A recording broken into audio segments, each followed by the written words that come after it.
भोजपुरिया समाज चैनल में आप सबके स्वागत बा। भोजपुरी के तमाम खबर सबसे पहले जाने खातिर भोजपुरिया समाज चैनल के सब्सक्राइब कर दी और घंटी पर जरूर दबा दी। जय भोजपुरिया समाज। जी हाँ भैया, अभी के रिपोर्ट में आप सबके बीच भोजपुरी के पावर स्टार पवन सिंह के 2020 के नया देवी गीत, जी हाँ भैया, यानी भक्ति गाना से जुड़ल, नवरात्रि सॉन्ग से जुड़ल खास रिपोर्ट लेके आयल। जी हाँ भैया, पावर स्टार पवन सिंह के देख रहल बनी आजकल लगातार गाना आ रहल बा जौन की देवी गीत। जी हाँ भैया, इस साल बहुत सारा अभी देवी गीत आवेला बा, अभी तो आ ही रहल बा। जी हाँ भैया, आप सबको बता दी नया जौन गाना के बारे में बात कर रहल बनी, उ गाना जौन आवेला बा, उ गाना के बोल बा आसरा लगौले बानी माई हो। जी आसरा लगौले बानी माई हो। जी हाँ भैया, यह गाना के बोल बा जौना के फर्स्ट लुक अभी 2-2.5 घंटा पहले ही जारी भइल हुए। और सबसे खास बात बता दी भैया, ये गाना गइल बने पावर स्टार पवन सिंह, ये गाना के लिखले बने विनय बिहारी जी। आप सब समझ सकते हैं कि विनय बिहारी जी गाना कितना जबरदस्त लिखेनी, वो भी भक्ति सॉन्ग, देवी सॉन्ग बहुत जबरदस्त लिखेनी। तो जी हाँ भैया, आप सबको बता दी विनय बिहारी के लिखल ये गाना जौन की बहुत जल्द आप सबके बीच आवल बा। जौना गाना में म्यूजिक दल बने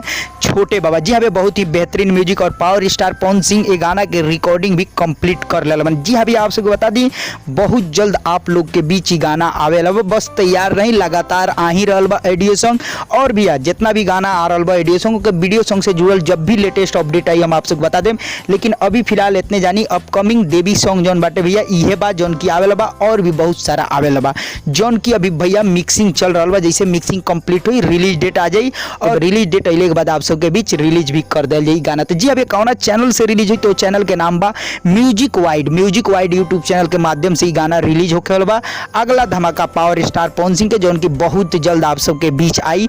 जैसे भी यार रिलीज डेट के अनाउंसमेंट होता हम आप सबको बता दें। लेकिन अभी फिलहाल जानी इन नया गाना देवी गीत जौन की बहुत जल्द आप सबके बीच आवे वाला बा। तो आप सबके गाना कितना इंतजार बा और टाइटल कितना पसंद आयल जरूर कमेंट करके बताइए। चलते चलते वीडियो के लाइक करी और ज्यादा से ज्यादा ये वीडियो के दबा के शेयर करी।